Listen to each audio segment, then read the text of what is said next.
তিনি আর পাঁচজন নন, দেশের প্রধানমন্ত্রী তারেক রহমান। আর তাই তো ঝুম বৃষ্টির মধ্যেও ছাতা হাতে স্ত্রীর পাশে ছিলেন তিনি।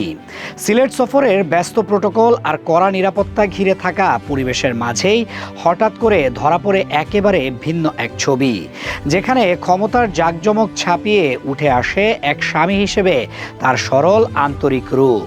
সামাজিক যোগাযোগ মাধ্যমে ছড়িয়ে পড়া সেই ভিডিও মুহূর্তেই নেটিজেনদের আলোচনার কেন্দ্রবিন্দুতে পরিণত হয়েছে। রোববার সিলেটে রাষ্ট্রীয় সফরে ছিলেন প্রধানমন্ত্রী তারেক রহমান, সঙ্গে ছিলেন তার সহধর্মিণী ডাক্তার জুবায়েদা রহমান। সফরের আনুষ্ঠানিকতা, নিরাপত্তা বলয় আর ব্যস্ত কর্মসূচির ভিড়ের মধ্যেও বৃষ্টি ভেজা এক মুহূর্তে দেখা যায় ভিন্ন এক দৃশ্য।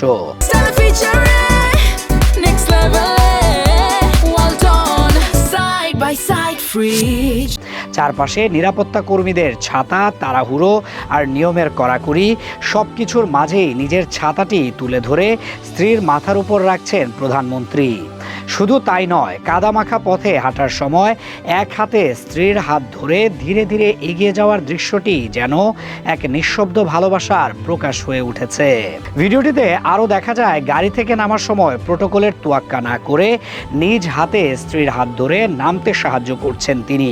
এই ছোট ছোট আচরণগুলোই মানুষের চোখে বড় হয়ে ধরা দিয়েছে, কারণ যেখানে সাধারণত ক্ষমতার শীর্ষে থাকা ব্যক্তিদের জীবন কঠোর নিয়ম আর দূরত্বে আবদ্ধ থাকে, সেখানে এমন স্বাভাবিক ও মানবিক আচরণ সহজেই মানুষের হৃদয়ে জায়গা করে নেয়। সামাজিক মাধ্যমে অনেকেই লিখছেন এটি শুধু একটি মুহূর্ত নয়, বরং পারিবারিক বন্ধনের এক নিখুঁত প্রতিচ্ছবি।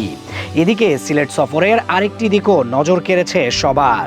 প্রধানমন্ত্রীকে নিজের ব্যাগ নিজেই কাঁধে নিয়ে হাঁটতে দেখা গেছে, যা সাধারণ মানুষের কাছে তার সরল জীবনযাপনের বার্তা দিয়েছে। ক্ষমতার উচ্চতায় থেকেও এমন নিরহংকার আচরণ অনেকের কাছেই বিরল মনে হয়েছে। নেটিজেনদের মন্তব্যে বারবার উঠে এসেছে এই দৃশ্যগুলো রাজনৈতিক পরিচয়ের বাইরে একজন মানুষ হিসেবে তারেক রহমানকে নতুনভাবে তুলে ধরেছে। বিশ্ব রাজনীতিতে মাঝে মাঝে এমন মানবিক মুহূর্ত সামনে আসে, যখন নেতাদের আনুষ্ঠানিক মুখোশের আড়াল থেকে বেরিয়ে আসে তাদের ব্যক্তিগত জীবনের সরলতা। সিলেটের এই বৃষ্টি ভেজা দৃশ্যটি যেন সেই ধারাবাহিকতায় নতুন সংযোজন হয়ে গেল।